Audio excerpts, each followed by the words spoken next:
Thank you. Is it still... No, it's on now. But the thing... That was moving the whole time, though. Yeah, because it was picking us up. But it was... Damn it, we got to do the whole intro again. That's okay, because I sucked at it. That's fine. I'll do it. All right. Hi. Can you hear us now? I'm sure they can. Let's wait. All right. I also want to see what this... Because chat... I can't... what is all that from? Yeah, that's why that showing up? Because I wasn't on multi-stream. But wouldn't it show up there? No.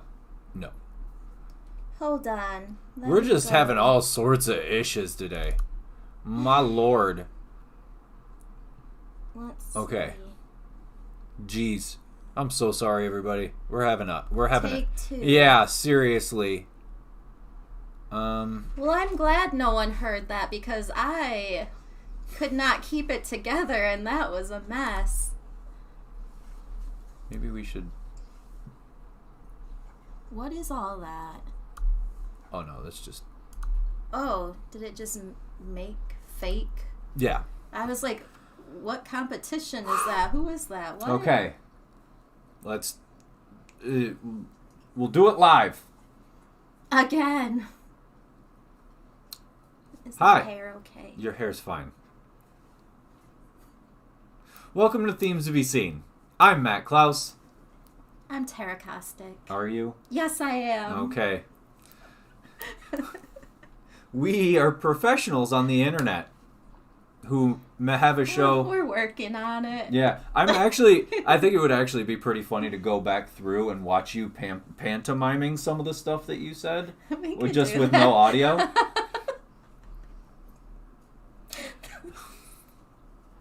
We have a show where we do deep dives and do analysis into films that we think are understood, underestimated, overlooked. Really get down and dirty with them, and well, not quite that far.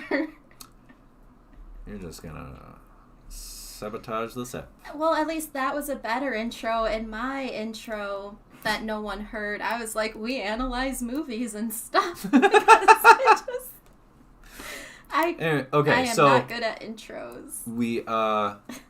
We take films that maybe you haven't seen, maybe you have, and you didn't quite understand. We really try to get deep into the underlying themes. We do a lot of research. Because, even if you couldn't hear us, all my hand motions and stuff, I'm sure we're pretty entertaining. We also have two other segments to the show. One is called... Oh, thank you, Kent. We have... Oh, hey. Thanks for stopping Look by. at that little zombie. Yeah. One segment is Themes to Be Heard. Ooh, she's throwing me off now. Where we do kind of the same thing that we do for full films, only we analyze music videos, significant music videos, maybe insignificant music videos, and we just like them. Yeah. Yeah. Yeah. We also have a segment called Seen Again, where we watch films where either one or the other or both of us haven't seen a film in years. Today we have a bit of a French theme. There's a lot of France going on. Yeah, last week we had like a Jennifer Jason Leigh theme, and this week it is French. And what we were getting into before was our shirts. Shirts. Julino and Sons Pizza on Henry in Bay City. Let's try this again. Because I thought I did a good job at this the first time, but I'm damn so it. sorry. No, it's my fault. I'm the one that didn't turn the mic back on. They have probably the most entertaining marquee billboard outside of their restaurant. Yeah. They always have, punny sayings on the outside of it. They have... They also have absolutely delicious food. It's all handmade, pretty much from scratch, I believe, in the kitchen there. The owner's family has been making food in Bay City for decades, and I got her Nutella pizza. Yep, I got her a Nutella pizza, and it's Nutella, bananas, and strawberry slices. Mm-hmm. I got like a small lasagna, delicious. It was great. Just like I showed her, just like what it looked like before I cut into it, and it's like a perfectly cooked layer of cheese on top. Recently, TikTok ruined lasagna for me because they came up with the realization that lasagna is just spaghetti flavored cake. Huh. Yeah. Yeah. What else? What else did we get? Oh, you got your veggie pizza, and actually that veggie pizza was she was like, "What do you want on it?" And I was like, "Well," and she started naming off all the vegetables they have, and I was like, "Okay, no onion, no pineapple, no spicy peppers," and she was like, "All right," and she just wrote down chef's choice, and that's what he came up with. How was it? It was good. Yeah. Mm-hmm. So I bought the shirts and I told him that we'd wear the shirts on the show. Yeah. Julino and Sons Pizza. Yeah. Henry Street, Bay City. Yeah. Right near the railroad tracks. Yeah. Check it out. We also have another kind of big announcement. Yeah? Yeah, the Midnight Monster movies. Oh, we gotta pay for that? We still haven't paid for it. Then should we not talk about it? No, we should talk about it. I just probably should pay her this week. Maybe you... Hey, staff at the Bay City Historic Masonic Theater, I'm gonna pay you for what we're about to say. Okay. This is a mess. Go ahead. No, let's wait then. This is a mess. No, I can pay him. Oh my god, Matt, stop saying that.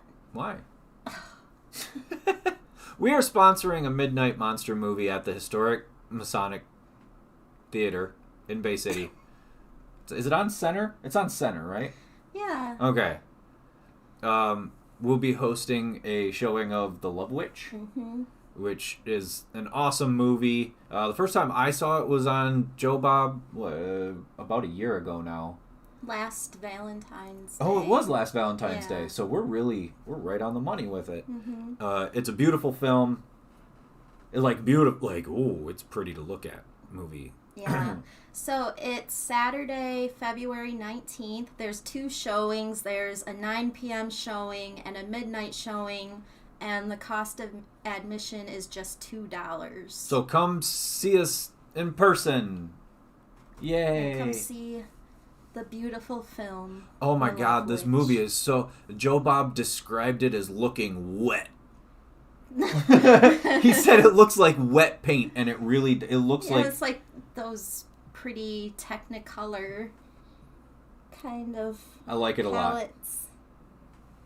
A lot. If anybody has seen our studio in this direction, we actually have a really cool day glow Love Witch poster. Oh yeah. It glows under a black light. It's glowing right now. Yeah, kind of. All right, so first segment of the show. What is it? Themes to be heard. Okay. Let's get the images going. All right.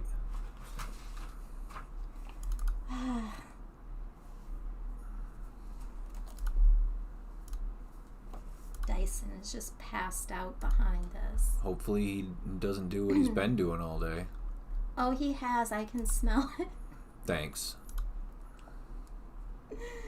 All right, so today's themes to be heard is Daft Punk's Around the World from their, 1996 album, Homework? 1997, their debut studio album, and this was the second single.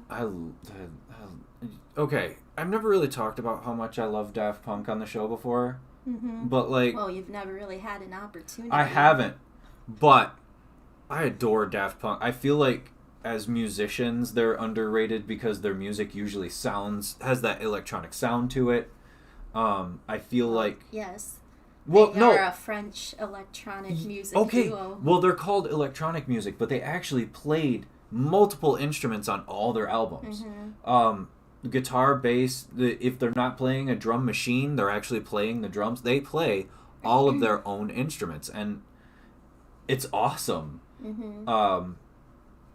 This song especially shows off how simple a song can be to be effective. And can I just tell you that the mastery of lyricism, just the most beautiful lyrics you'll have ever heard in this song. Yeah. Yeah.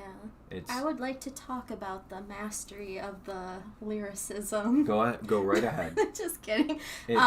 We've decided that we're going to take this segment and just make a 4-hour loop out of it and put it on YouTube. Yeah. Around the world. Around the world. Around the world. Around the world. The phrase itself on the studio version is said about 144 times. In the radio version? 88 It's times. only 88. Yeah. Or 80 to 88 times. But, yeah, Daft Punk, they were a French electronic music duo, and we do say were now because they split up a year ago, but they formed in 1993. One of my favorite things about Daft Punk was their look was inspired by Brian De Palma's Phantom of the Paradise film. Which can they see the Phantom behind me? I don't know if they can. Not with this light on. Oh, well, there's a drawing of the Phantom like right over my head somewhere, and I wish you guys could see it. Yeah. Anyway. But yeah, this song was actually recorded in a bedroom. I believe it. Yeah. Because they're notorious for recording songs in bedrooms and bathrooms and anywhere they could find. If the inspiration struck them, they were recording right there and then. I thought you had more. Were you still going? I thought you were going to keep going. Okay. This is just the tone of how my entire rest of the week is going to go, probably. Dope. I'm here for it. So this song is certified gold in the U.S. and in Italy. It was composed in the key of E minor and has a tempo of 121.3 BPM. The issue with 120, around 120, is that you can only put songs that are like that electronic style song as a DJ. You generally match your BPM by halves, right? So if you're going to play Around the World, the most likely next song would either be 120 again to match it, or 60, which is a slow song, right? It's difficult to find songs that are slightly under 120 that you can kind of match up. So, electronic music usually only can be played with electronic music that's like it. Let's get to this video. So, this music video was directed by legendary director of, now he's expanded. He's done directing for advertising, music videos. He's now an Academy Award-winning screenwriter, mostly known for Eternal Sunshine of the Spotless Mind and countless White Stripes music videos. Michel Gondry. Michel Gondry is known for this... I forget what the French term for it is, but this distorted use of repetition, especially in videos. Like his most famous video is probably the Fell in Love with a Girl video. Yeah. Which also is this use of repetition to show a story even though it's the same thing over and over. What he likes to do is make like a visual representation of a song, like match the beats up with the images. So like I think another great use of that repetition is in the White Stripes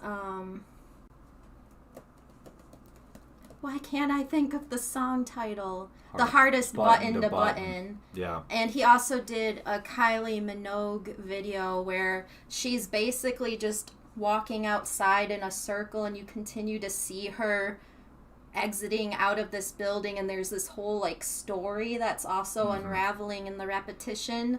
But for the Around the World video, it's basically a visual representation of a record. Of a vinyl record. So you have these 5 different groups of characters, and each group represents the instrumentation on the song. So, like, we have the robots that represent the singing voice. We have the athletes in the tracksuits represent the bass. Now, we say athletes in tracksuits. That's what Michel Gondry refers to them as, but they're like 7 feet tall and have a mannequin baby face. Yeah. There's no reason to ask why. The disco girls in the video represent the keyboard. The mummies represent the drum machine.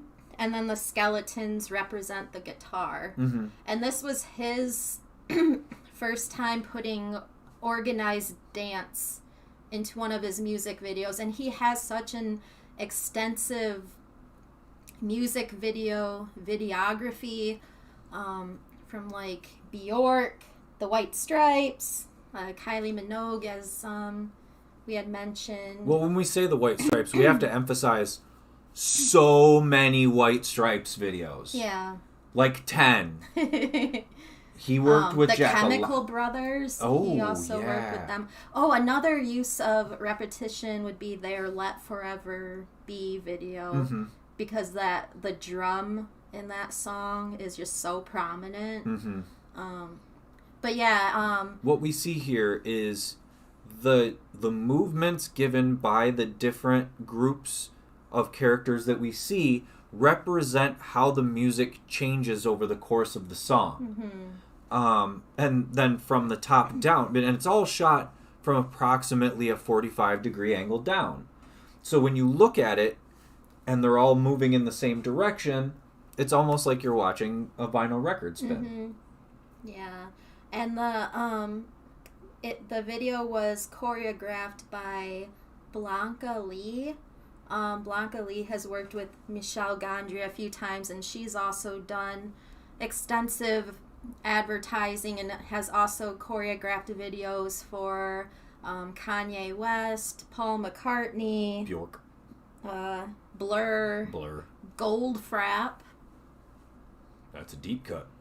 Blanca Lee started her career as a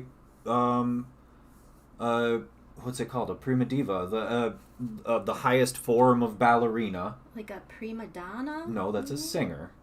What was the word you just prima said? Diva. Prima diva. It's the highest form of ballerina. She was the lead ballerina in everything she was in. Which shows, I mean, where this dance experience came from. Like, it's where she started, and she eventually folded in things like modern and hip-hop dance to her style of choreography. It's actually, I was reading through, articles written about her. Holy cow. Jeepers. And it does feel kind of dry. It's a little dry. I'm noticing the more that I'm talking, the more scratchy my voice is kind of getting. The studio's not exactly what we would call insulated. There are floor-to-ceiling windows all the way around the room. So, but Blanca Lee is absolutely fascinating. It was just really interesting to see that at such a young age she became this really big deal ballerina, and then just didn't want to do that. She wanted more. And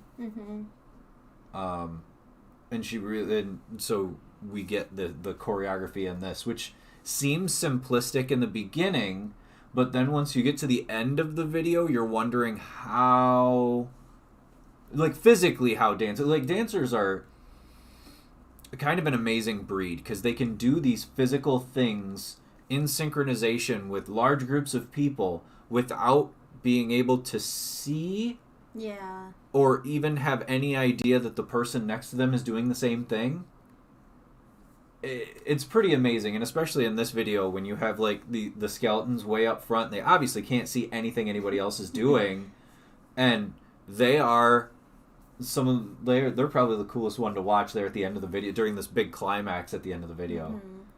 And it might seem like a really simple premise, but you have to imagine like the organization and like the storyboarding just to make everyone just be on cue at the same time and doing the same things the same way the entire time. Yep.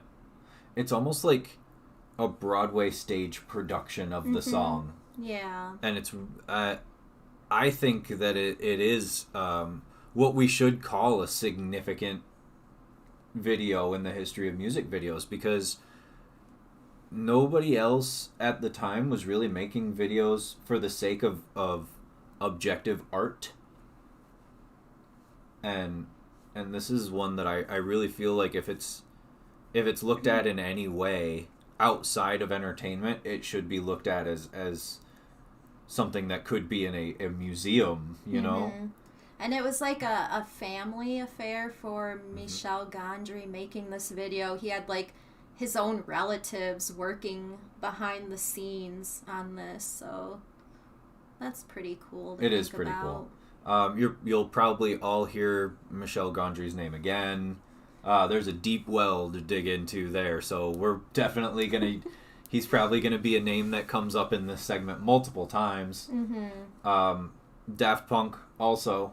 We may have to do another Daft Punk video because they had so many cool ones. But I wasn't as big on Homework as I was as Random Access Memory. That's probably like their piece de resistance to Yeah, that was kind of like their swan song too, right? Wasn't that their last? No, because they had 2 albums they after that. worked with other artists. Like they worked on an album with The Weeknd. They've done a lot of work with The Weeknd. Yeah. Pharrell Williams. Yeah. Paul Williams. Yes. Yeah. Paul Williams worked with them on Random Access Memories. Because I remember when they won the Grammy, he was there with them. He also provided vocals on the song Touch. Which turn that circle around. Yes. Yes. So Paul Williams was the person who wrote all the music for Phantom of the Paradise, which influenced Daft Punk for their look and style. And he was Swan in I forgot about that. That's why I was like, no, was Random Access Memories their Swan song? No, it wasn't. It wasn't? I thought it was like their last album. No, there was 2 albums after that. There had to have been, because that was pretty early. That was pretty early in the 2000s. Well, I'm going to have to look this up now. Because I remember them collaborating with other people, but... They also have a really cool, like, musical connection to French legend Giorgio Moroder. Yeah. They've worked on his original Moroder board, which is where you get the sound. A lot of the sounds that we would know as disco all came from producer Giorgio Moroder. And they looked up to him. Like, he was the one that inspired them as young people to make the music that they did. It was their last album. It Was came it out in 2013. What am I thinking of then? I think they just started working with a few other artists before. Never mind. I'm thinking of the album Human After All. Anyway. And I totally forgot they did the Tron Legacy they did. soundtrack too. That movie just kind of came and went. Yeah. Oh, well, yeah. Which is a bummer that we got a Tron reboot, but we didn't get a Last Starfighter reboot. Get your shit together, Hollywood. Well, that wasn't a reboot. It was a sequel. It was like Jeff Bridges' son has to go back and then deep fake Jeff Bridges was in that movie. Yeah. They Tarkinened him. If you're a Star Wars fan, you get that reference. And that's... Don't laugh at me. I'm trying to keep it together. And that's around the world. Yeah. Go check it out. Go check out that video. Watch it a couple times. To appreciate it, you got to watch it 2-3 times just to get it. Or do what a friend of mine did and accidentally put it on a 10-hour loop. Well, that's what we're going to do with this segment. Right, we're just going to make it last longer. We're going to put this segment on a 10-hour loop. Yeah. And then once I start talking about this exact same thing again, you're going to go, "Wait a second. How long is this segment?" Yeah. And then we can take the footage of us with no audio at the beginning and just put it over. Just put the audio over you going like this? Yeah. That'd be great. I'm here for it. What's next? Next is our Scene Again segment, where we talk about a film that one of us either one of us hasn't seen or one of us hasn't seen in years and years. I had never seen this one. And we've referenced it on the show before. This week is... Hold on, let me do this. Fix the slideshow. Oh, yeah. Yeah. Yeah. Talking about French martial arts movies and having Daft Punk over the top of it. That don't work. Whoa. Jet was hiding. Hey, make him cover my face the whole time. What if they just put that on my body? There. All right. When there we go. Photo comes back, will you just put it on my body? Where he looks confused. It's just his head. Anyway. Woo! 2001 film Kiss of the Dragon, starring Jet Li. The story was Jet Li's story as yep. well. He came up with the original story concept. Yeah. Luc Besson wrote the script. Luc Besson is most famously known for films like The Fifth Element, La Femme Nikita, Lucy, lots of stuff. Lucy. Like, look, I was actually pretty cool with the movie Lucy up until like the last 10 minutes. I never saw where it went like needlessly off the rails. Like, there's no reason for a movie to jump the shark as hard as that movie did. Because, like, she's about to use 100% of her brain, right? Mm-hmm. She turns into an organic supercomputer. Why? I don't know. 'Cause it was a problem for me. Oh. Anyway. Who else is in this movie? So we have Jet Li. Mm-hmm. We have Bridget Fonda. Fantastic Fonda performance. And Checky Cariel. Yes, who he was Bob in the original La Femme Nikita. Right. Vincent Wong. I forget the actor that played the uncle, but he was in all of the original like Pink Panther movies. His last name is Kwong. Oh, it's gonna bother me now. Yeah. Anyway, Rick Young, character actor Rick Young, who's been in a ton of stuff. Mm-hmm. Most people would know Rick Young as the young lady's dad, the bad guy from the first Transporter movie. But he's been in a ton of Scorsese movies. Scorsese uses him if he needs an Asian actor. Lots of like mob stuff. Mm-hmm. He's been around for a long time. We also have Victor Wong. You want to talk about a legendary career? Vincent Wong. I apologize.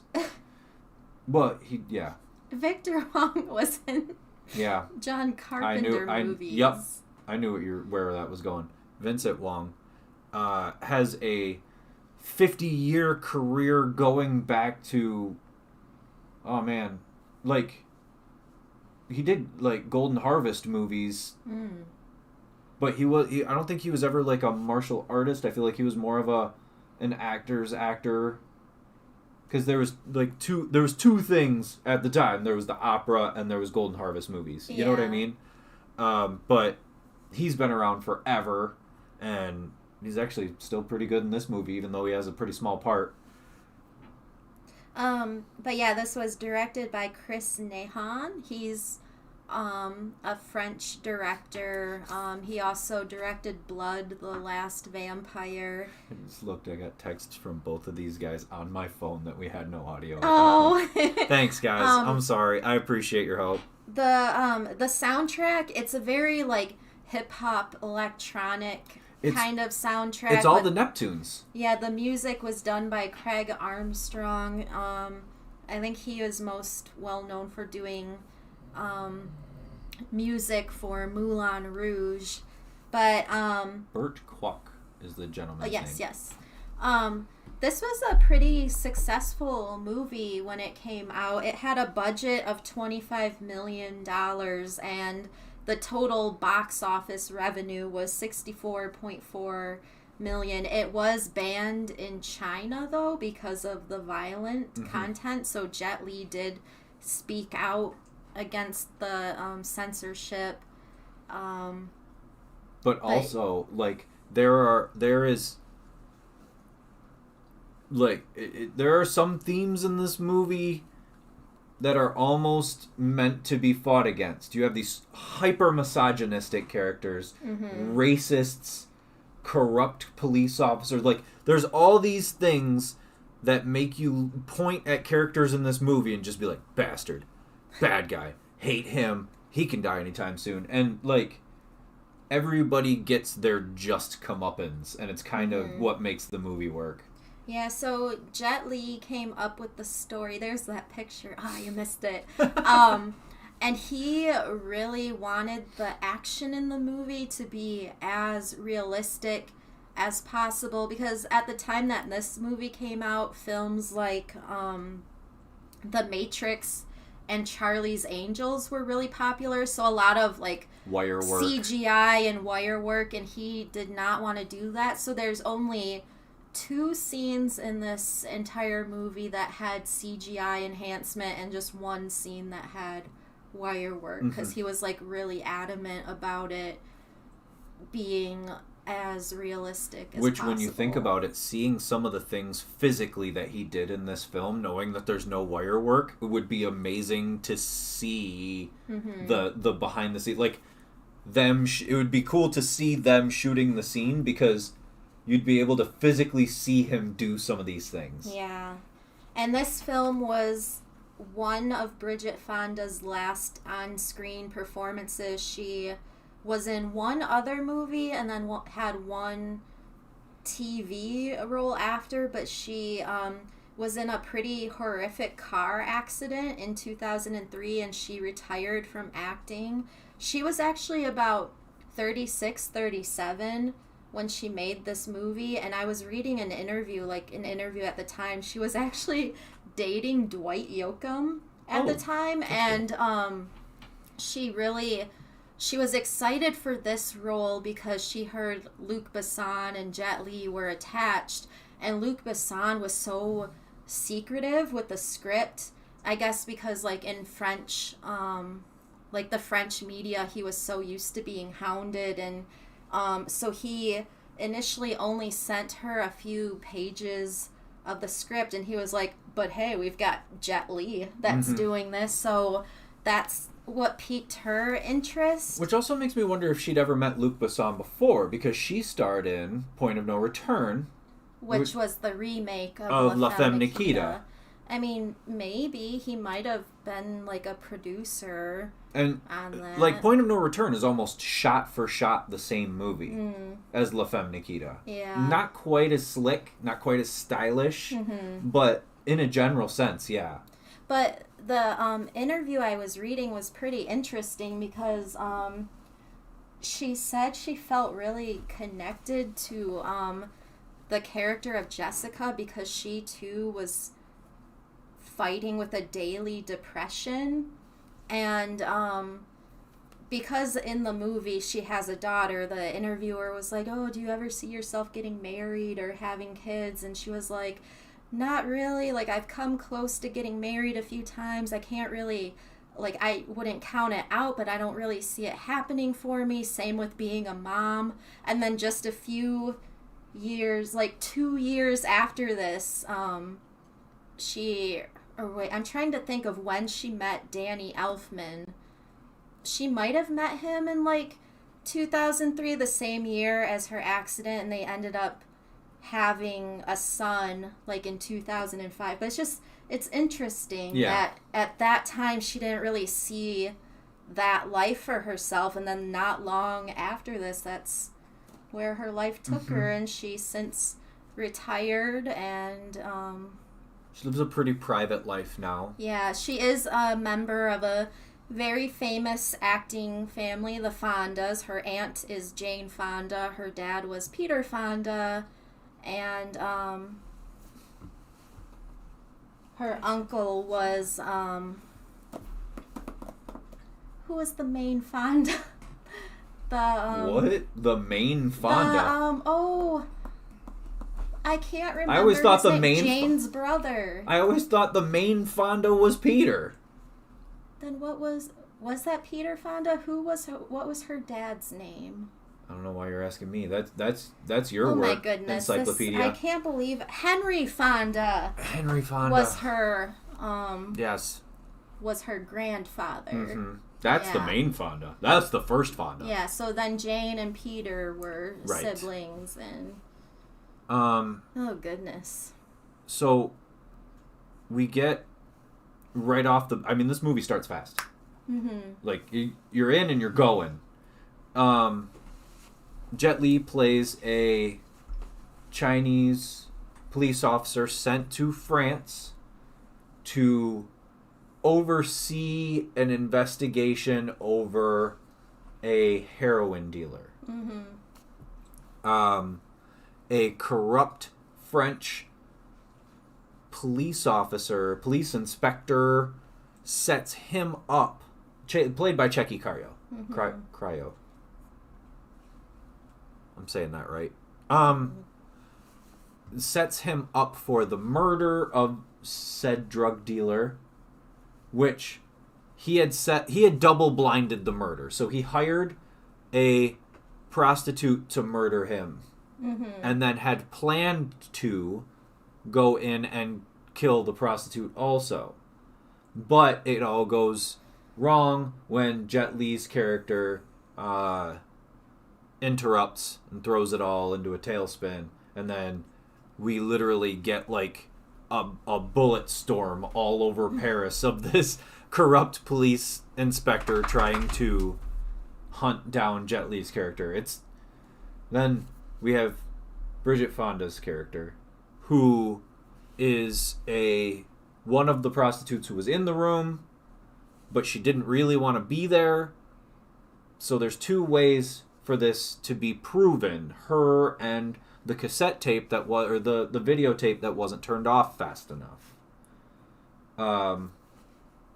It goes off the rails. And Bridget Fonda's character, Jessica, talk about a character that's just been completely kicked down, because like the whole time she doesn't look like glamorous or anything. Her makeup is a mess, her hair is a mess, it often looks like wet or greasy, her outfit is a mess, but she's a survivor. And to me, I know this is an action movie, but the scenes between her and Jet Li, I think, are what really make the film, because there are some very heartwarming scenes that I was like, oh, I'm getting close to shedding a tear, like that kind of thing. That is what really worked for me in this movie. I thought they had really good chemistry, and there were some parts that I laughed out loud because like their comedic timing was pretty on point too. This movie really shows off Jet Li's comedic timing. Mm-hmm. He can be a funny actor, and he gets a couple opportunities to do it in this movie, and I didn't remember those until watching them here, like for the show, and I was pleasantly surprised. And I will say, like, the last 20 minutes, half hour of this movie are definitely the best. there are some action scenes, especially toward the end, that are pretty gruesome. Are you talking about the one with the twins? Yeah. Ooh. And that's what I told her. That's one of the reasons I brought this movie back up and even bought it. Bought it at 1UP Games. Check your local 1UP game. Go to your local 1UP Games and check out their used DVD Blu-ray collection. There's a scene between him and these two French twins. One is like French and the other is Russian. In real life, one is French and one is Russian, but they're made to look they actually look exactly the same somehow. Yeah. One is a Taekwondo black belt in real life. The other one is a master of the French art savate, which is a kicking art made for fighting on boats. That's a real thing. If you watch savate tournaments, they have the most hilarious uniforms that they wear. They've got like white shoes and stirrups. He had to ask me what. I forgot what those were called when your pants went around your foot like that. Yeah, so I had to remind him what that word was. Yeah, so, I'm proud of you for remembering. Thank you. I appreciate that. So we get this fight scene between him and these two real life martial artists, and I told her, look, a lot of the stuff in this movie, one of the reasons I respect the martial arts in this movie is it looks like everything has impact, like they're landing. You watch a film made by, like, the new martial arts masters on film are somebody like Scott Adkins. I respect Scott Adkins' talent. I've watched almost all of his movies. Some of them are not so great. Some of them are amazing. Mm-hmm. But there's not very often where you watch a Scott Adkins movie and go, ooh, ow, that looked like it really hurt. Like, you appreciate the beauty of what he's doing, but you don't really get those, ow, when you're watching it, you go like this. Which I definitely had that in this movie. Well, he's fighting these two twins, and I told her there's a part where one tries to land this particular thing, and Jet Li does a thing, and you're not going to like it. And she was like, okay. And then it got to the end of he takes them out in brutal fashion. Mm-hmm. It's kind of gross. Well, his character, what's interesting, too, is the whole acupuncture He wears a aspect. Yeah, and he actually... Is he wearing that the whole time, or does he steal it from that... I think he's wearing it the whole time. Okay, so he's wearing acupuncture needles around his and a bracelet around his wrist, and the whole movie he's using them very strategically in situations, and it gives a different twist, a different feeling as a martial arts film where there's this thing that he can use that he knows how to do that nobody else probably would understand. Because the way the main villain is taken out, it doesn't seem... It's like, oh, okay, like that's pretty... It seems simple. It is horrifying what this little thing can do. And this is essentially where the title of the movie comes from. There's like a specific like acupuncture point on the back of your neck, and it causes the blood in your body to be rerouted to your brain. Yeah. And when the needle is taken out, the blood that is accumulated in your skull is released, and it doesn't go back through your circulatory system. It comes out wherever it can because all the pressure is built up. So your head becomes a blood hose. And that's what happens. The movie shows it. Yep. It's like, a long sequence. If this movie had like come out in the 80s on VHS, I can imagine like that scene in RoboCop when the main villain gets splattered. Like you hear kids that are like, yeah, I used to rewind that over and over. Like I could see like people rewinding this over and over. It's really graphic.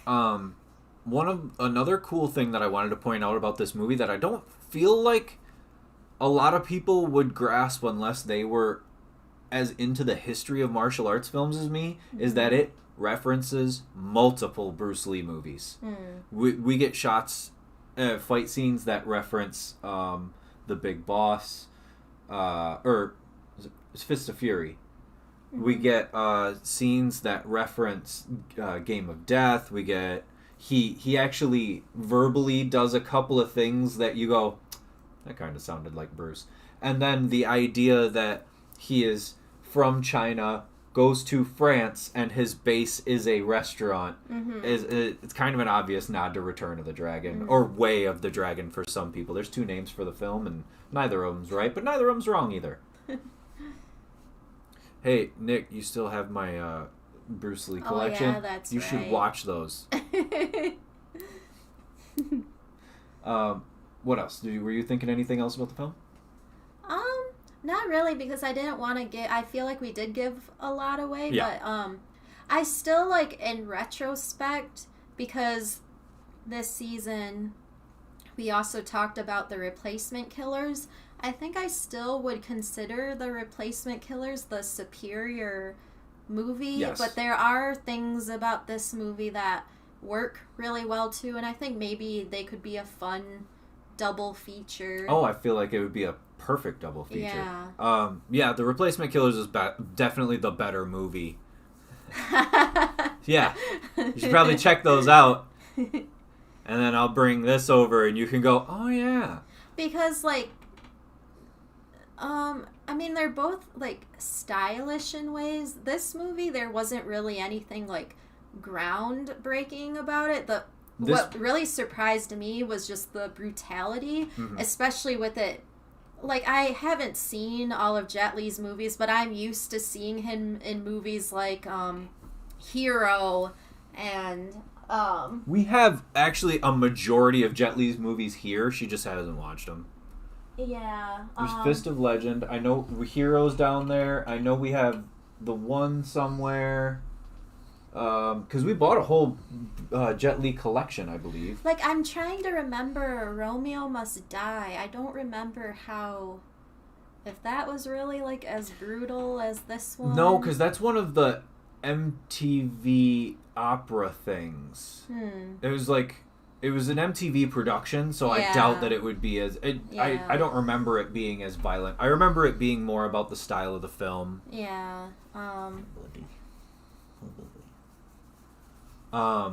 And that, so Romeo, Uncaged, definitely violent. Uncaged is... Which one is Uncaged? That's the one with him and Bob Hoskins. Is that the one where he was kept kind of like a dog? A dog, and he's got the collar. I've never seen that. Oh my god, we gotta find... And it's actually one of the hardest ones to find. Yeah. It is one of the hardest ones to find. It was one of those ones that played consistently on, like, late night television. Yeah. But, on, like, physical media, it's really hard to find, and if we find it, I'm buying it immediately. So if you know somewhere to get a copy of Uncaged, starring Jet Li and Bob Hoskins, send it right over to... That's actually a really good, like, bad guy performance. You hate Bob Hoskins in that movie. Oh, I recently watched... Speaking of Bob Hoskins... Mona Lisa. Oh my god. I have never seen him in such a, like, sensitive role before. He was a fantastic actor in anything he did, Yeah. But that was also made by Neil Jordan, who made The Crying Game and Interview with the Vampire. Oh, yeah. But that was an excellent movie. I believe that was probably the best Bob Hoskins performance that I've ever seen, but I haven't seen Uncaged, so... I don't know if I'd just because his range in this movie, because he's, like, a tough guy, but then he does have very emotional scenes, and I had never seen... Like, I'm used to, like mermaids. That was the... Mermaids or, Who Framed the Roger Rabbit. Yes. But that was more, like... Those were more, like, comedic, where he was, like, the lovable guy, or, like, Super Mario Brothers, but... Which... A lot of people say Unleashed, not Uncaged. Unleashed. I kept saying Uncaged. I meant Unleashed. It's just I got into the saying Uncaged for some reason. But yeah, Unleashed. Both words. Thank you. Unleashed, not Uncaged. The story of Nicolas Cage. Nicolas Cage came out as a goth the other day. Oh, he came out as a goth, yeah, huh? He like a Visigoth. He owns castles. He has a he has like a raven or something that he says mocks him. Yes. Yeah. Yeah, he does. He has a raven named Poe. Anyway, Jesus, how did we get here? I don't know. Regardless, I am not ashamed to say that we do have to admired Nicolas Cage. We do have to find a copy of Unleashed. Thanks. Yeah. Because think of Checky Cario's character in this, and now have Bob Hoskins doing it. Yeah. It's almost the same character, only it's Bob Hoskins. Yeah. Just giving it. With that, he's always had that hard, gravelly voice, especially when he's yelling. He's a little older, so he's got like some bulk on him. Yeah. There is a slight fight scene between him and Jet Li where he looks great in it. Oh wow. Yeah. But that's for another day because I haven't seen that movie in a long time, and that would be a good stay scene tuned again. Ooh, stay tuned for scene again on that. I also have another idea for a good scene again movie. So I Married an Axe Murderer. I think that would be funny. I don't know where you can find it. Whoa, man. Anyway. You can get Unleashed on Amazon for $8. We don't do... No.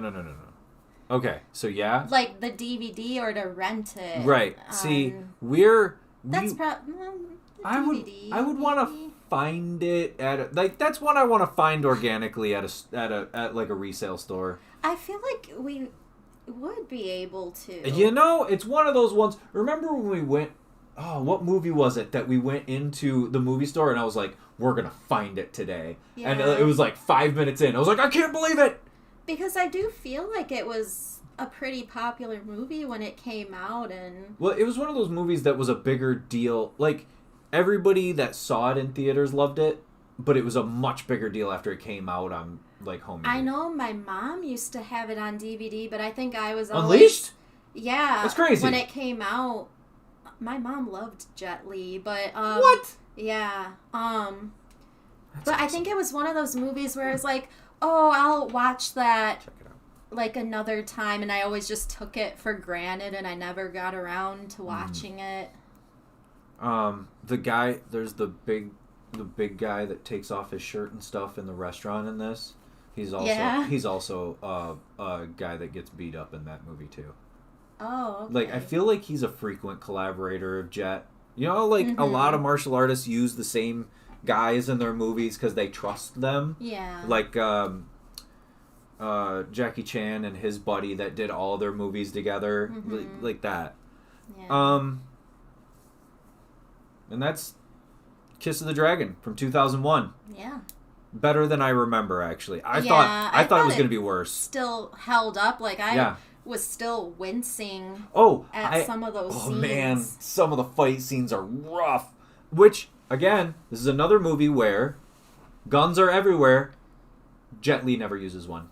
Yeah. And you see that in a lot of his movies. He does use chopsticks in a pretty gross way in one scene. Chopsticks aren't a gun. But yeah, just to me, the best thing about this movie was the chemistry between him and Bridget Fonda and just their scenes. Like there is a scene where they're having a conversation, and then it starts like you get these quick shots of close-ups of their eyes. Like there's this like emotional connection building, and that first scene where he's like, oh, why can't you just quit? Why? And she's like, well, it's not that easy. And her character rambles a lot when she talks, but you kind of get the gist of what she's saying, and you get his reaction shots, and it's like he's getting worked up from hearing her story. It just... And by the way, they're the same height in real life. They're both 5'6". But she's wearing heels. She's wearing these giant, like, these boots that just make her tower over him. Which actually, we get something rare in this movie. We get not one, but 2 Jet Li smiles. Which is not something that comes up very often. He's usually very stoic. He plays like the straightforward. Yeah. Like, so we get a couple of emotions out of Jet in this movie. Yeah. The scenes that make the movie for me, like what you need in a martial arts movie like this is a great villain, a bad guy, and the scenes between Jessica and the Inspector Richard, where he is just the biggest bastard. He's the worst, and you hate him. The movie makes you hate him for good reason. So when it comes around to what has to happen, like in a lot of martial arts action movies, the bad guy at the end just gets shot. Like he gets shot, and it's over, right?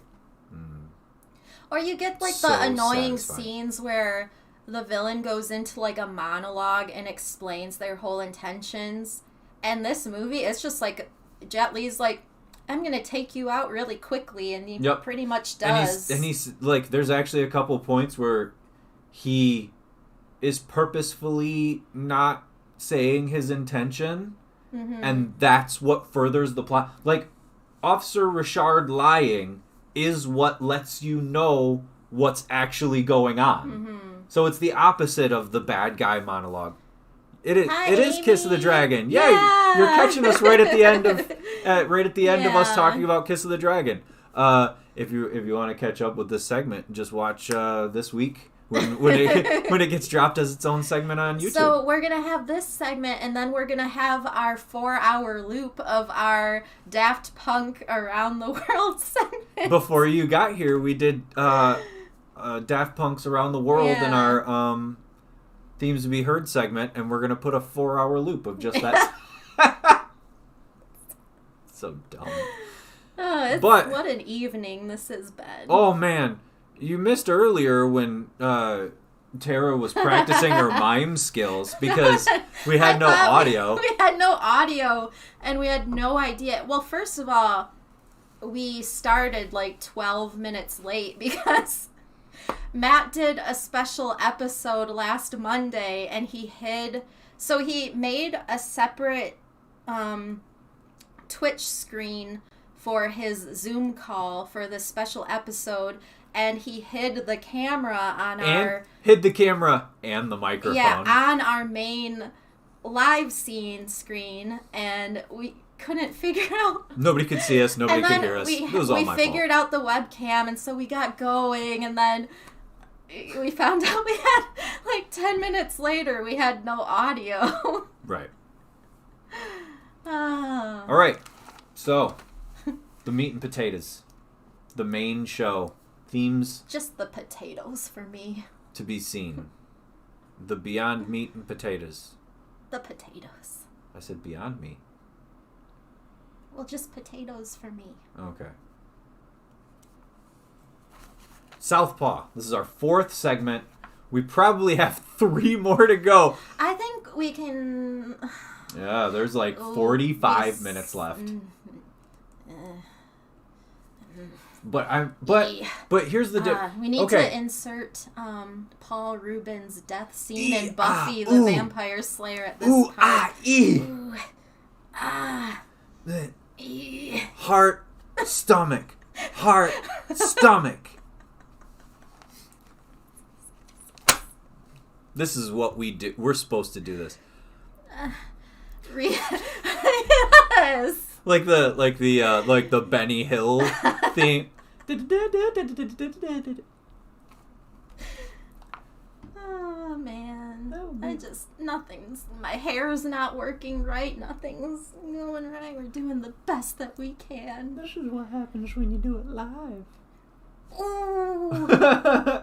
What? You just made me think of Firehouse. Will you please do that? Will you talk about Peacemaker for a second? So because, we just started Peacemaker this week. Written and directed by James Gunn and starring John Cena, of course, his character from the last Suicide Squad movie. But this movie is like bringing back the resurgence of heavy metal. Not heavy metal, hair metal. It's like not a movie. It's a series. The series, yes.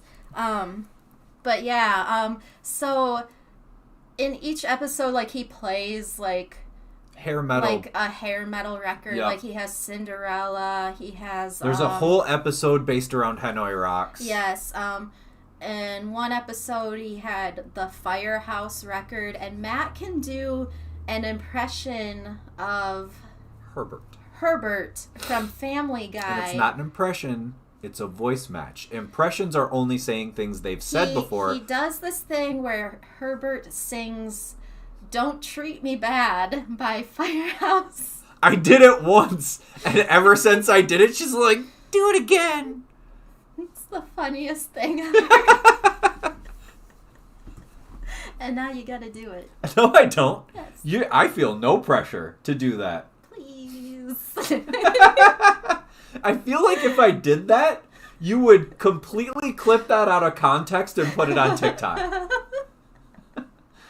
And you're laughing because it's exactly what you were going to do. Well, I'd at least like to hear it before I go to sleep tonight. Okay, I'll do it after we end the episode. All right, I'll try to remember to record it. Anyway. Now, we're going to stop laughing because we're getting back into Southpaw. Where are we? Southpaw. Part 4.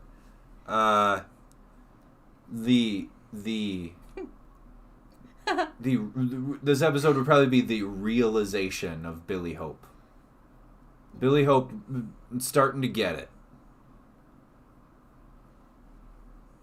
You got nothing? Oh, I was just thinking of the South Park theme, but replacing Southpaw. Why? I don't know, it just came to my One of mind. us has adult ADHD, and it's me, so I don't know what you're doing. Okay. See, now I'm hungry for Firehouse Subs. I don't even... Do we have one of those around It's here? in Saginaw. Oh. What? This show has completely lost continuity. I love it. Jeez. What are you doing? Oh, the images, yes. Did we never put the one on my head. But oh well. I put the Bridget.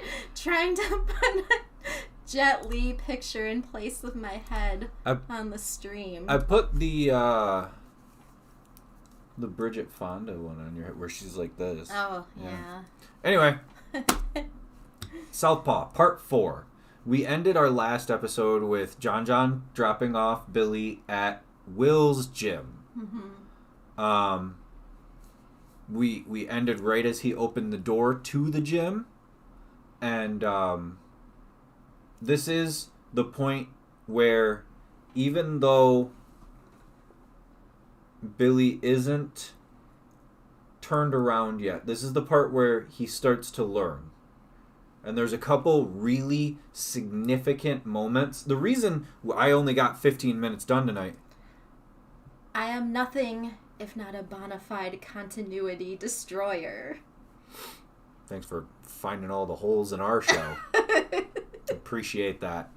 Just this show has no continuity. Swiss cheese. We try to give it continuity. Guess what? We fail. Anyway. Well, yeah. So we're at like the point of no return. Right. So, Billy has nothing. He's lost everything.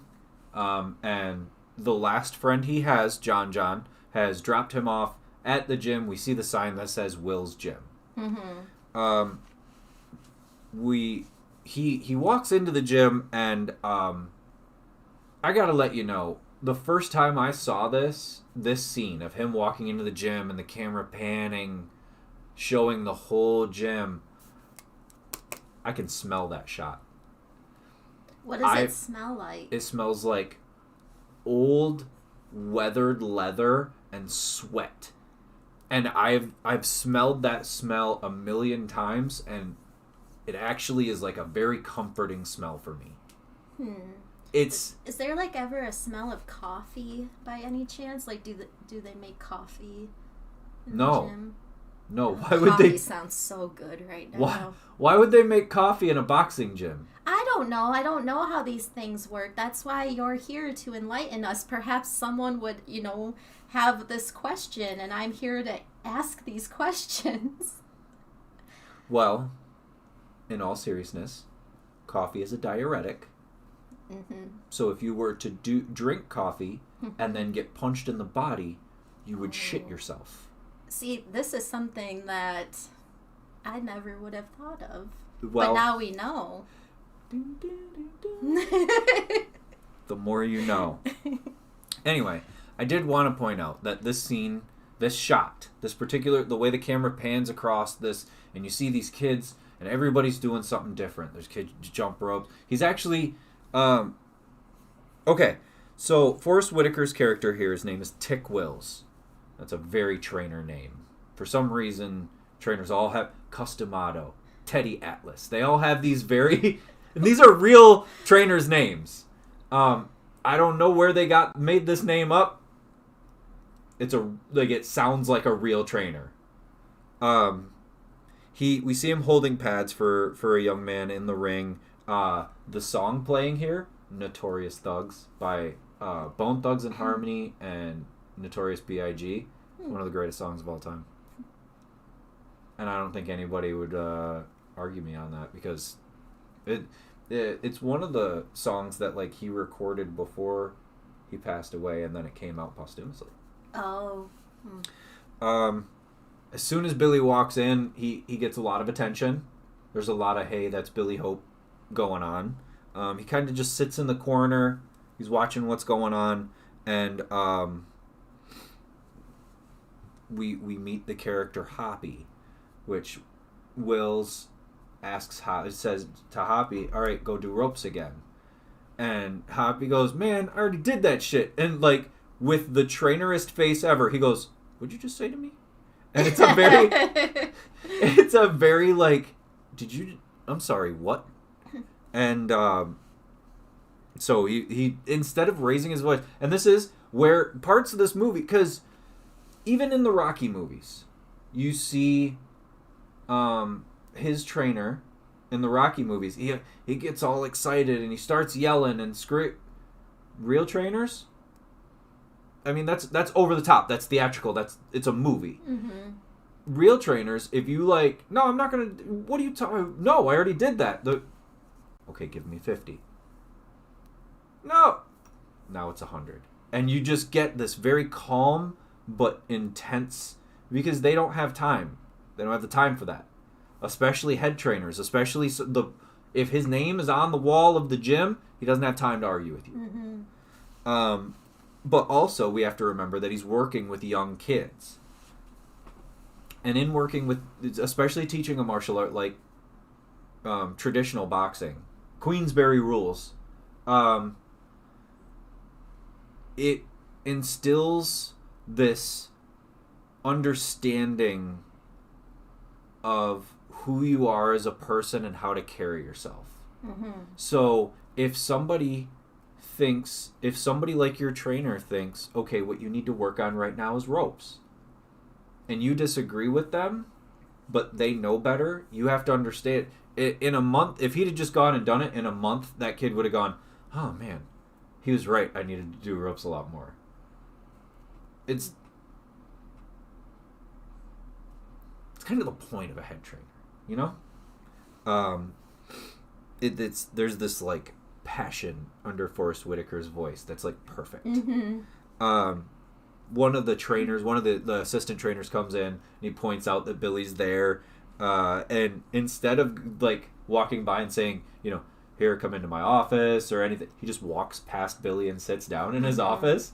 And Billy's like, am I supposed to come in? He never actually goes into the office. He stands in the doorway for the entire conversation. Billy asks Tick for a place to train. Well, first Tick is like, what is Billy Hope doing in my gym? Right. And he kind of says it condescendingly. What is the great Billy Hope doing in my gym? Mm-hmm. Knowing full well he knows. Like, yeah, he has the newspaper right on his desk, yep. So he already knows. He needs a place to train and a trainer. And he needs a job. Which Tick says he doesn't train pros anymore, and there's a couple laughs here. There's a couple laughs in this conversation, but also this entire conversation is a microcosm of the rest of the film from here on out. He says that he needs training, a place to train, and a trainer, and he says he needs a job. he says Tick responds that he doesn't train pros anymore, and one of the laughs is Billy saying, "I don't know if you knew, but I'm not exactly a pro anymore." And that's when we see Tick hold the newspaper up. Not yet. Oh, not yet? It's after he cusses a few times. Oh, that's right. And then Tick is like, "Are you on drugs?" The reason... We find out that the reason Billy went to this gym in particular is because Tick used to train a fighter they keep calling Night Train. Mm-hmm. Now, we never learn anything about this fighter, but the reason he goes there is because he believes that Night Train is the only fighter to ever have really beat him. Mm-hmm. That Billy feels he lost to. Now, Tick says, if I remember correctly, you got that decision. Very nonchalantly, Billy goes, Jordan Maines may have paid off those judges. Mm-hmm. That's when we start to see Tick crack a little bit, because he goes, "You come into my gym and tell me that the biggest fight of my career was fixed? What is wrong with you? Why didn't you just not say that?" It was such an impulsive thing to say, and it's almost insulting, because my fighter who was better than you lost, and you know that your manager paid off the judges? Mm-hmm. It's kind of a slap in the face to do. But that's why he's there, is he really believes that Night Train was the better fighter, and Billy is kind of acknowledging that he got screwed by being there. Where was I? Hold on, sorry. He's still standing in the door, and then the rules. Yeah. He says, "I don't think you'd make it here because we have rules, and you have to follow rules, and you have to stay to this structure." Mm-hmm. I have them here. Where are the rules? No swearing, no drugs, no alcohol, and you have to perform a form of self-control. He says it as, there's no playing around or none of that. Mm-hmm. And, he says he's not allowed to throw a punch in or out of the ring, which means he's not allowed to do...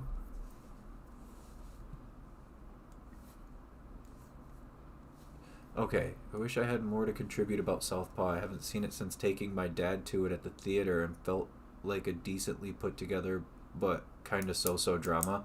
Oh no. See, now what you gotta do is you gotta go back and watch all of our segments, of the last 3 segments we've done, because this is one of my favorite films of all time, and this is one of the reasons we do this show, is because I feel like this is one of the most underrated movies ever.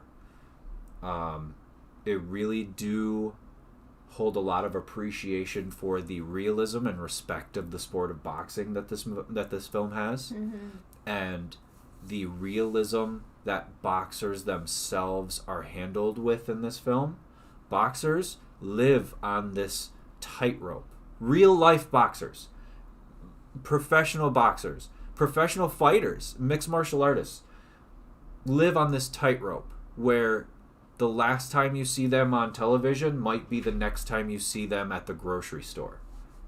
There really is this invisibly thin line between the champion that you watch on a pay-per-view for $60 and the guy you hand $20 to at a gas station. It's almost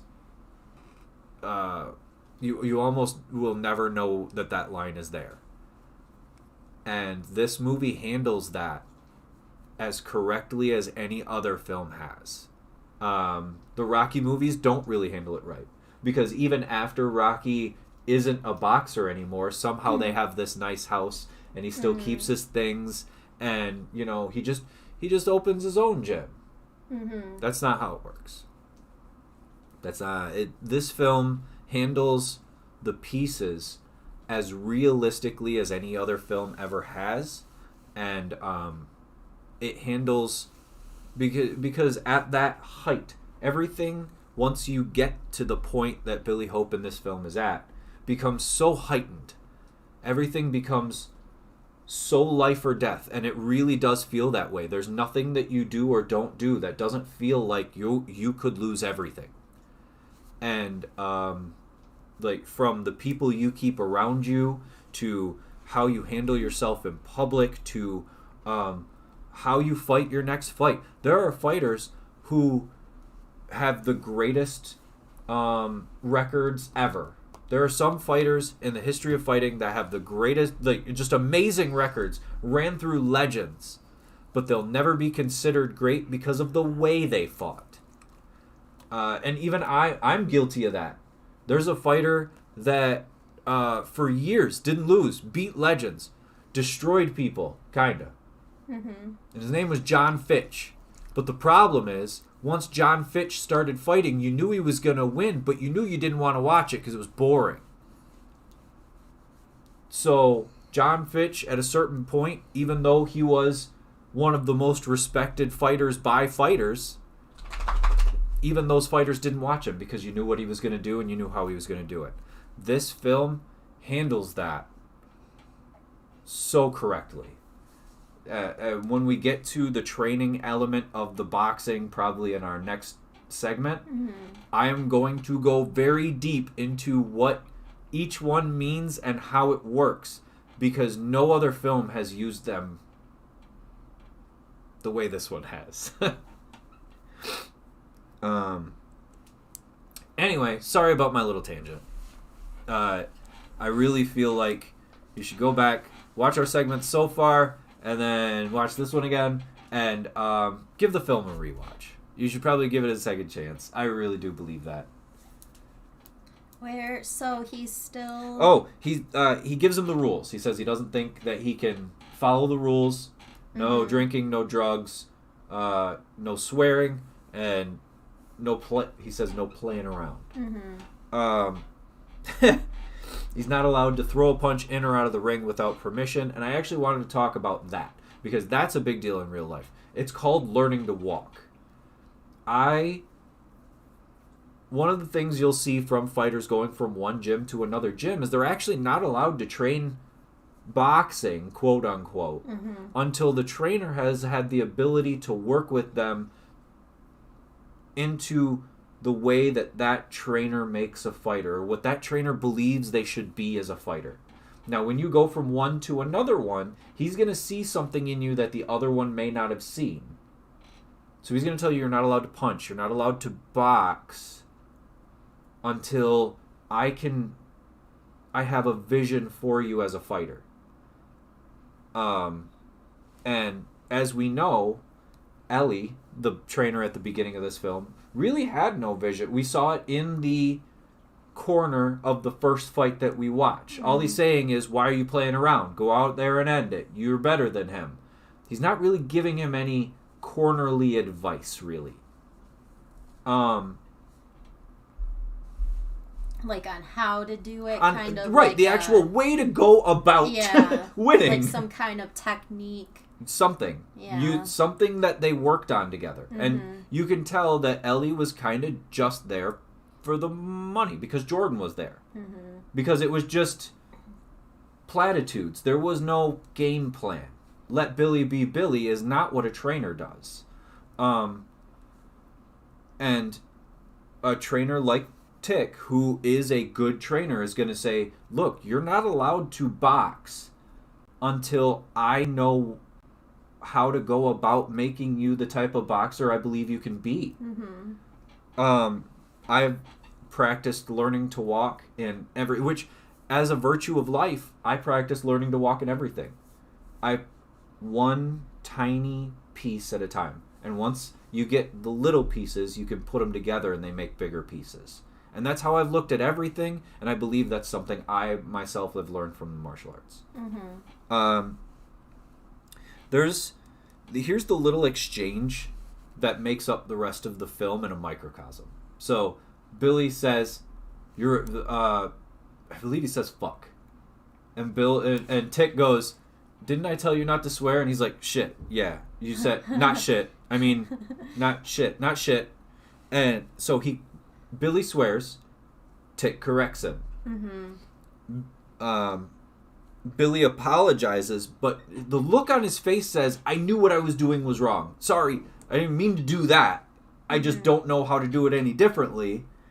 And instead of getting angry or just blowing him off like everybody else in the film has, Tick shows him a way to not do that again.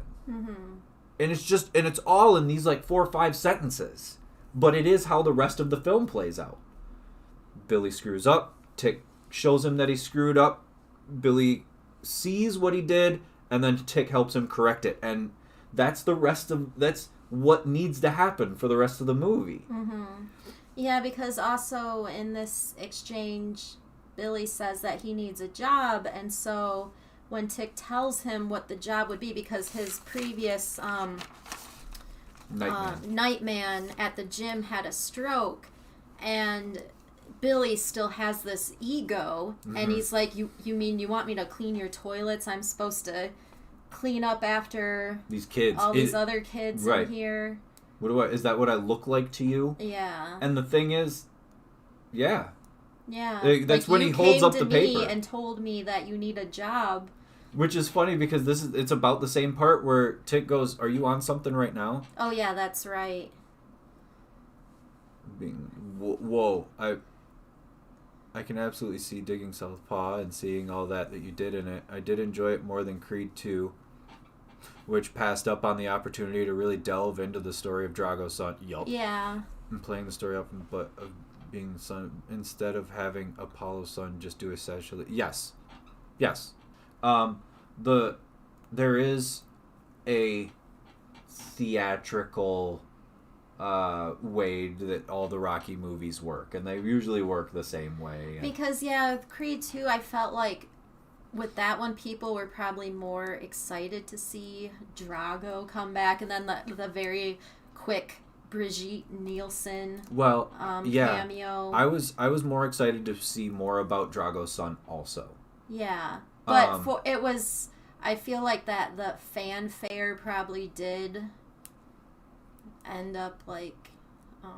The first Creed was awesome. Yeah. The first Creed was remember the first one more we than saw it the in second theaters. one. Yeah. We saw both of them. I don't remember anything about the second one, I gotta be honest. Yeah. Tessa Thompson gets thrown away in the second one. They have a daughter? Yes. In the second one who also has a loss of hearing? Yes. She's hard of hearing. Yeah, hard of hearing. I honestly, I mostly remember seeing. That's a good cut. That's a good comparison, though. That's exactly what it is. Yeah.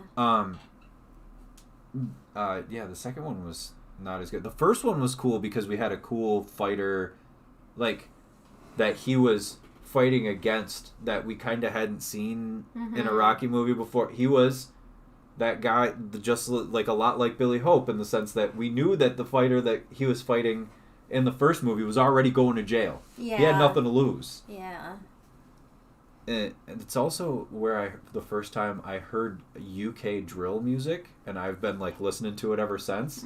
So I heard Krept and Conan, and ever since then I've been listening to drill music, and I love it. At this point is when Tick looks at him and he goes, "Are you on something right now? Are you intoxicated right now?" And it's a laugh, but it's not a laugh because like Billy goes, "No, I'm not. Nope. Why would you even say that?" And like this is where he holds up the paper, and it says "The Great White Dope." Yeah.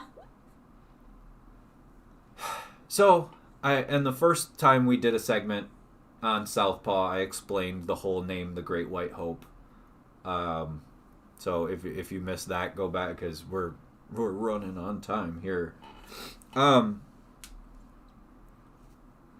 We really quick. He refuses the Nightman position, and he actually is really shitty about it. He's like, "Fuck you! I don't even know why I asked. Like, I'm gonna clean your toilets." And then he slams the door on the way out and leaves. We cut to John again, still driving him around, drops him off at the orphanage, and this is kind of where we learn that Layla is in the same building that they grew up in, because John says, "I never thought I'd have to come here again."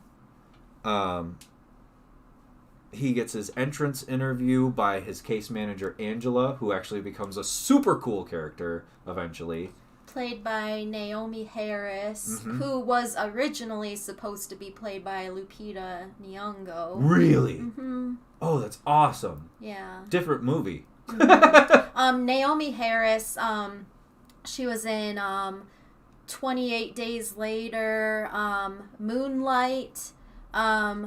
Most recently, I think she's most well known for the latest James Bond movie. She's Moneypenny. She is. Yeah. Mm-hmm.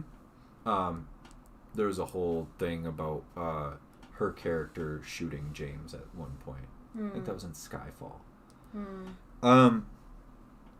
So he meets his case manager, Angela, and she now also fills Billy in on a list of rules. So I don't know if you're following the theme here, but Billy is learning that there are rules, things that he hasn't had to adhere to since he left the orphanage the first time. He has to be drug free. He needs a place to live. He needs to retain employment to have access to his daughter. So there are these sets of rules popping up in parallel that are almost the same thing in order for him to move forward to where he needs to be. Now, even in this entrance interview, we see him resist these rules also. Are you on drugs right now? I took some Advil. And then she just takes a note. And he goes, oh, so now I can't see my daughter because I took some Advil? What did you write down? He took some Advil. He can't see her. Like, he is pushing back against these rules because they're really... everybody around him has kind of let him do whatever he wanted because they were getting what they want. It was never about Billy's welfare. If somebody would have at some point said no to him or shown him why something wasn't a good idea, maybe things wouldn't have played out this way. Yeah, because now he is finally hearing no. He's not only hearing it from Angela, but we'll soon start to see he's hearing no from his own daughter. Like, she's not really ready to see him at this point. Well, also, he is still intoxicated. Like, and one of the cool things about this movie is it doesn't explicitly... Amy did kind of reply to us about being more theatrical. The Rocky series has been more about the world and the characters than gritty realism in terms of boxing and deeper psychological implications. Exactly. Yeah. That's exactly. So we do see that he is kind of still intoxicated here. When he sits down in this meeting with Layla, he's very pushy. He's very forward. He's begging her for love. Did somebody hurt you? Did anybody lay a hand on you? I love you so much. And he's like right in her face, and she wants no part of it. She gets up immediately and asks Angela if she can go play. The little girl she has to go play with her is actually Antoine Fuqua's daughter in real life. It's a pretty cool little cameo. Yeah. And then, her friend is like, is that your dad? And Layla's like, I don't even know anymore. I don't even know anymore. So the man in front of her does not resemble the man she knows as her father. Because Billy, he's so insistent on seeing his daughter and that she needs him, but then Angela is like, well, I'm just looking out for what's best for Layla, and she might not be ready to see you. Like, she cares more about what Layla wants and what she's ready for, and not him. Her job is Layla's welfare, and Billy believes that access to his daughter is really gonna be the fixing element. And nobody's really told him that it's not yet. Nobody's really told him that he needs to work on himself first. He's got to learn how to take care of himself first. Because how is he supposed to take care of her? And it's really evident, and it's not none of this is explicitly said, and that's why we're talking about it. If you've never seen the film, like, that's why we do these, is because none of this is explicitly said. So if you watched the movie the first time and went, man, everybody's just kind of shitting on this guy, and then you hear us talking about it, this is why. Okay, one of the Oh, yeah. So she walks away from him. Sorry, I was just trying to find... He goes back to Will and takes the Nightman job, which he does it almost hat in hand.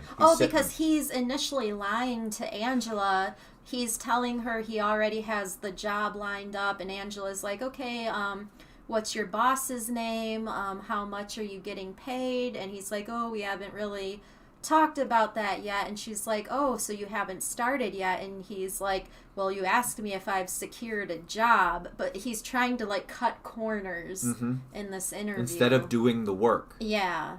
Which, after he leaves the orphanage, we see a change. Because we see a change particularly in the small thing, and this is one of the reasons I love this movie so much, is, yes, he goes back and asks for the job kind of hat in hand, right? Yeah. But what do we see before that? What do we see before There's that? a quick shot of Billy running. Oh, yeah. Road work is the work. When people talk about boxing, we talk about the fight. Boxing or mixed martial arts. We talk about the fight, right? The real work isn't the fight. That's the payoff. For a lot of fighters, the actual fight is the fun part, right? Training is the work. And the worst training is running. Is just doing it, putting yourself in the mindset that I have to walk out my door and run. This is hard, and it's not fun, and it sucks. But this is the thing I have to do to get back in there. So when they show just this little, and it's not very long, it's like 3 seconds, just of him kind of running down the street. That right there, to a real fighter, is, oh, he's running. Because that takes the mental motivation. That shows that Billy is putting himself there. And this is where he gets the job back from Tick. Where he goes, look, I'll be your Nightman. And he kind of has his head down.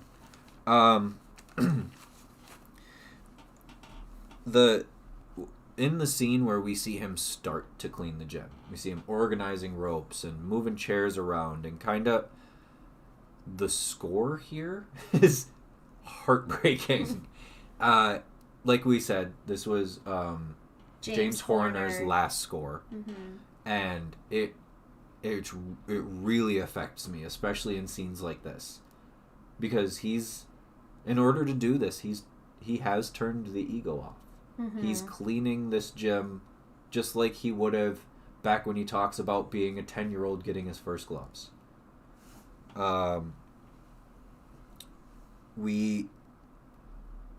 Okay, so the next day, we see Tick teaching footwork, teaching the dance, as most trainers say. So he's got everybody standing and learning how to walk. Now, I talked about learning how to walk a minute ago. These kids are literally learning how to walk, because walking in a ring is much different than walking. You don't see people walking. It's not the same thing. Your back foot is always pushing you forward, and your front foot is always pushing you backward. The opposite side foot of where you're going is the one that's pushing you. It's not how walking works in everyday life. And we literally see him working with these kids in the same way as we would see him working with Billy at this point. That's where he is. Hoppy helps Billy put a pair of gloves on, and there's like a really cool moment between them, and I appreciate it. Maybe, you can go and get into this. Oh shit, we're not supposed to say shit. And it's like a nice moment between the two of them. Like, you can tell Hoppy not only looks up to him because he was a champ, he kind of just looks up to him as like a cool dude. Like, I like you as a cool dude, like kind of a mentor kind of person. And I believe that's something that that needed to be in this movie, because if Billy didn't have somebody at this point just believing in him, and just looking up to him a little bit, that he needed that for himself. And if that wasn't there, it would be a much different movie.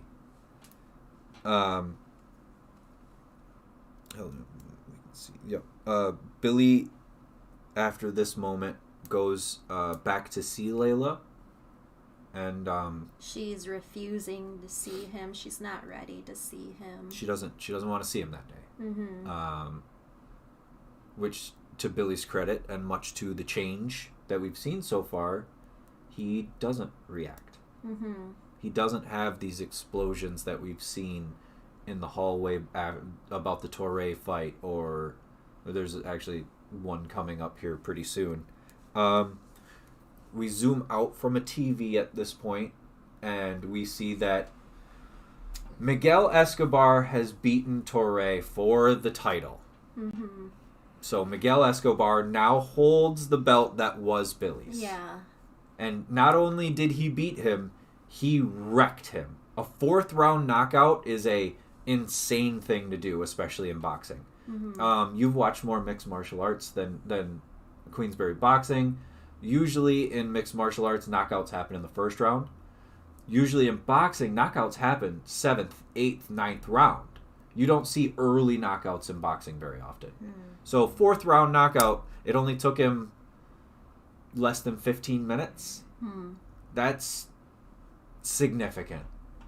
And he's celebrating it. Hold on. I don't know where the rest of my notes are. On the back of the page? Apparently.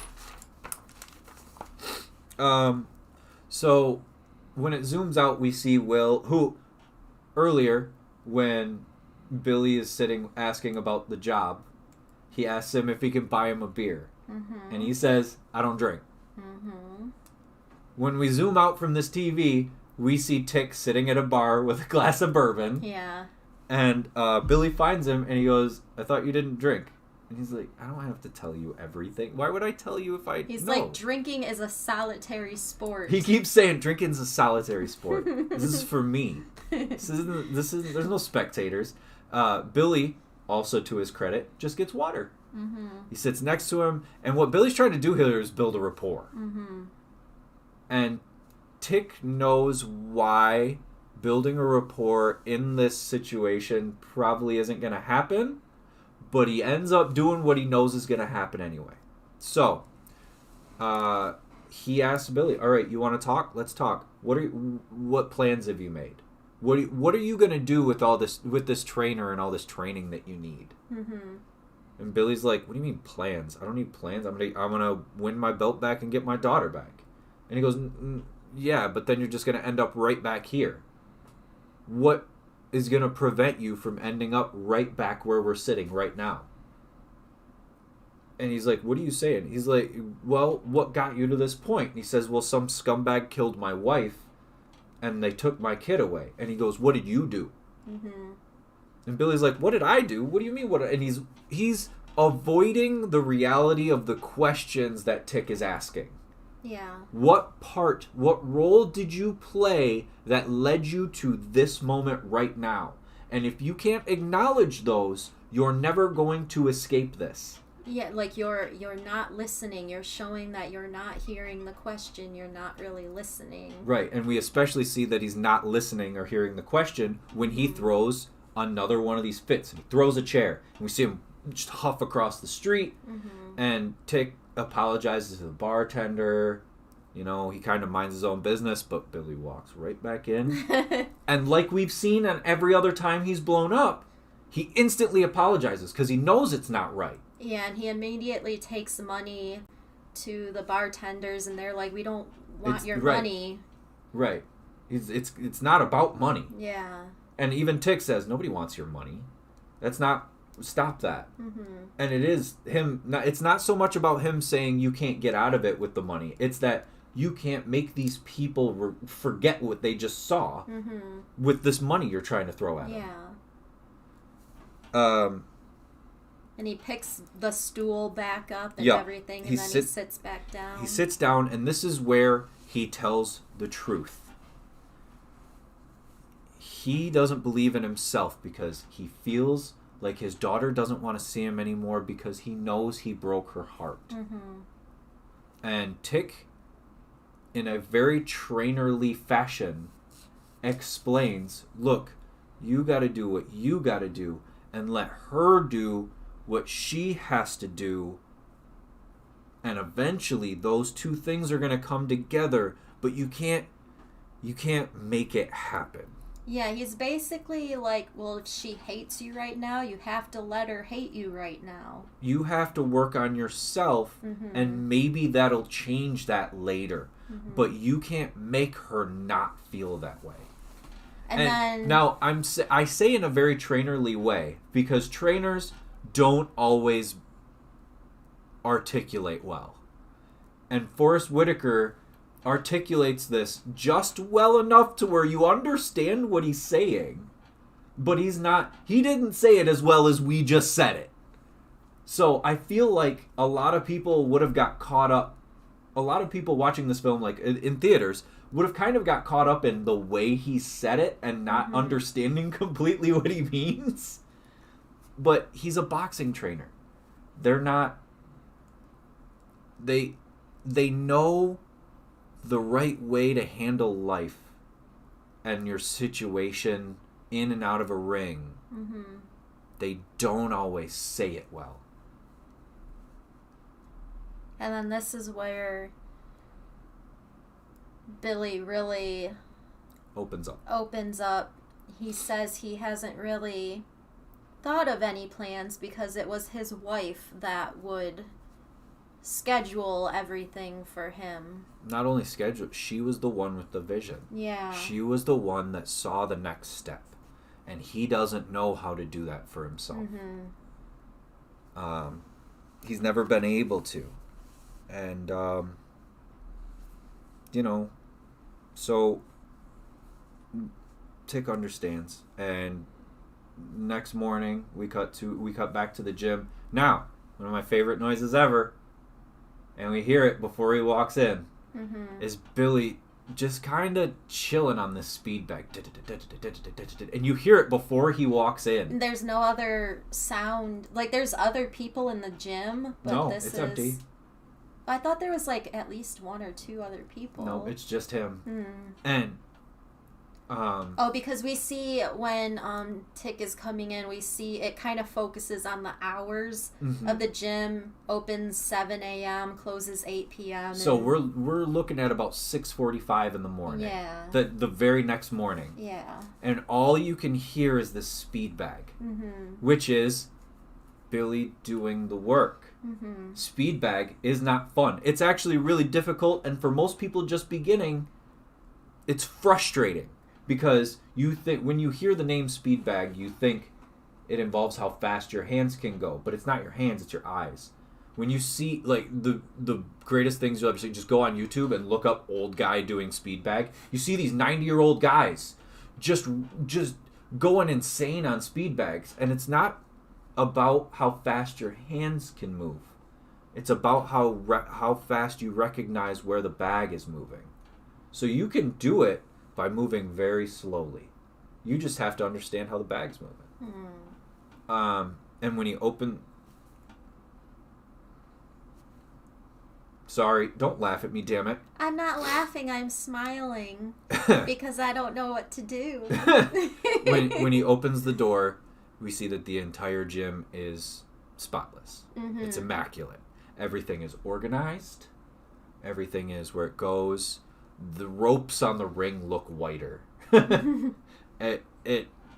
It's not what it looked like before. And one of the most important things that we see is when the camera turns around and we see Tick walking through the door, all the hand wraps and the water bottles are very in order and organized and lined up.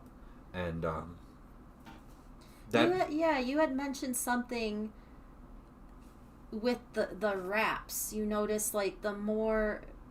Not only wraps. Tighter the wraps are, represents, like, the more together Billy is. Anytime you see things organized like that for the rest of anytime for the rest of the movie you see something organized, or you see him moving something where it should be, or it really is a scene that shows Billy putting himself in the right position or being in the right spot or doing the right thing. Like anytime you see him organizing or see something organized just in the background, it is a symbol of him making that progress. So from this point on, from the time you see all the hand wraps and all the water bottles lined up correctly, anytime you see that, it is a symbol of him in that scene making the right move and being in the right mindset. And that's where we're gonna leave off until next week. Ooh, we're still under 2 hours. Oh yeah, because we didn't technically start until like 15 after. minutes early. Yeah. Oops. Yeah. Oh well. I figured it out. And actually, there's probably about 8 minutes of the show that can just get thrown right away. Exactly. All right, to summarize. Julino's Pizza. Yes. Try the Nutella dessert pizza. Try the cauliflower mac and cheese. I've yet to try that, and I would really like to try it soon. Yeah, we should get that this week. Yeah. What did their sign say this week? Do you remember? I forgot. Actually, I was so busy running around because I had to fix our toilet, and I had a bunch of stuff to do Friday night. So I don't even think I stopped and looked at it, which is a bummer. I think the last time I noticed the sign, it said something like, "Just start your diet tomorrow" or something. They have great signs. It makes me wonder who does the sign. Yeah, I know. I don't know. But also, note, if you go to Julino's Pizza, please be patient with them.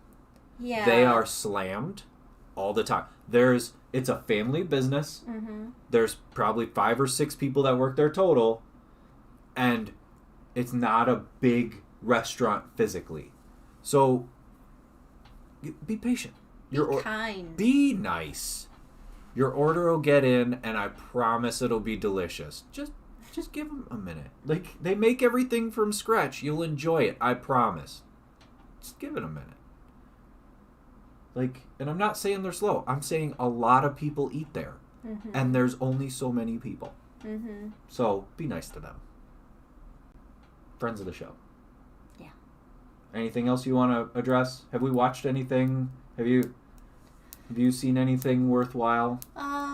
So we've been watching Peacemaker. We started getting into Ozark. Oh yeah, that's addictive. I've watched the Janet Jackson documentary the past 2 nights. Other than that, Shudder has this newest giallo kind of movie called The Last Matinee. I feel like Nick said he watched that. It was okay. It wasn't as entertaining as I thought it would be, but I appreciated the nods. It was honoring classic giallo and slasher movies, and it all took place in this theater, so it kind of had that demons element. But I've been working on. I haven't been able to watch anything independently. Yeah. So everything that I've watched is something we've watched together, and I haven't even been able to watch all that. You've seen most of what we know of Ozark. Yeah. I think the only thing I've gotten to watch that I picked out and went, "Hey, I want to watch this," is the 5 seasons of Peacemaker that are out. Oh yeah, so Or that 5 comes episodes. out. That comes out on Thursdays, I guess. So there will be a new one on the one. Did we see last week's or did we not? Okay. Yeah. So new episode of Peacemaker out on Thursday. I wonder what band they're gonna pull out of nowhere. I don't know. We've had Choir Boys, Poison, Hanoi Rocks, Cinderella, Firehouse. I feel he references Whitesnake. There's Swedish. The band that does the theme song.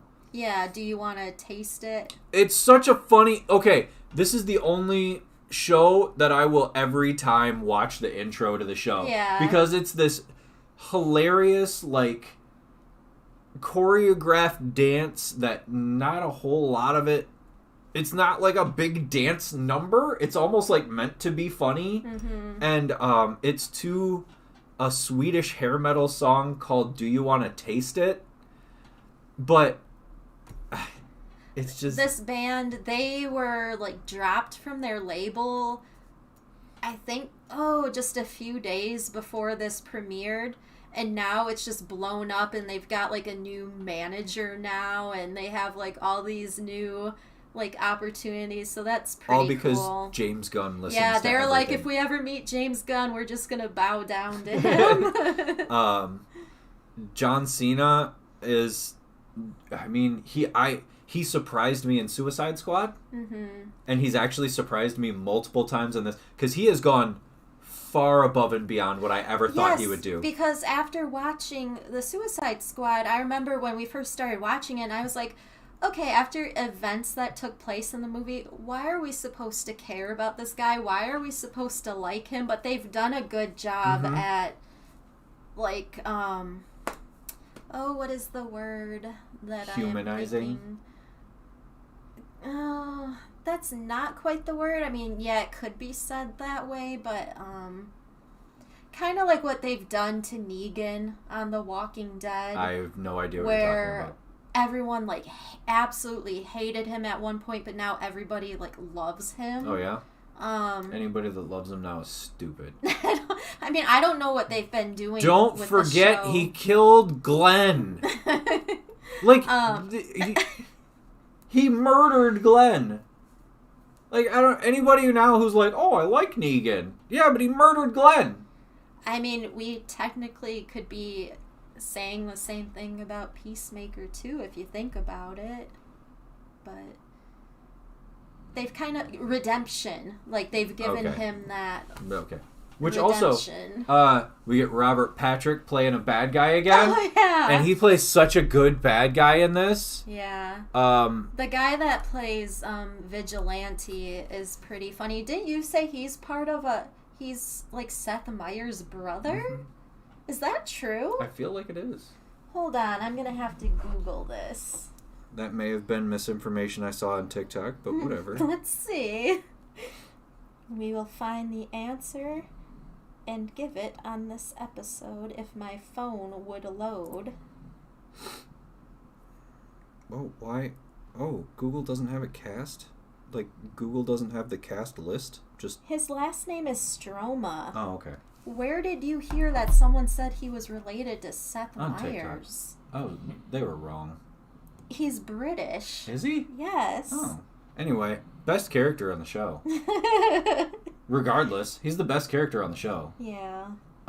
He's like DC's Deadpool. He's very self-aware. But he's obviously a psychopath, and it's handled that way. Yeah.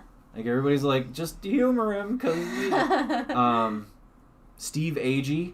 We finally have a vehicle to carry Steve Agee comedy. What else? Oh, the one actress that you pointed out as soon as it started. The main one. Oh, Adeboya? Okay. Danielle. She was on Orange is the New Black. She's good. Yeah. She's funny. For some reason, they turned DC supervillain Judo Master into a little person. He's 5'6". He's not in the show. Makes him look like 5 even. Well, I mean, everyone else around him is so tall, though. That's it probably just seems that way. John Cena's what, 6'6"? Yeah, that's still, if I was standing next to John Cena, I would seem tiny. But I'm 6'4". That's only 2 inches. But he is also, he has like the widest neck I have ever seen. Not only that, can we point out that there are veins in John Cena's chest in this show that make me ill. And trust me, you will see it, because there are a lot of scenes of him just dancing butt naked, just in his underwear to hair metal records on this show. He's naked for a lot of the show. Which, if I looked like John Cena, I'd do the same thing. Like, you can't blame him. Well, I mean, if you think about it, we're not really seeing anything. I mean, but still. I saw nothing. Anyway. All right. Dyson. So. Grief. He's eating his paw. Yeah, just. Yeah. Yeah. It's like the chain scene in Saw. Did you just zap a bug? No. Okay. So, thank you for hanging out with us. I think I'm the only person watching still. But whatever. My name is Matt Klaus. I'm Tara Caustic. Adopt, don't shop. Can you even see him? Dyson. A little bit. Dyson. Come here. Can I come say bye? Adopt, don't shop. Think pink and have a sparkling week. And invest in a carbon monoxide detector if you haven't yet. Buy a carbon monoxide detector. Bye. Bye.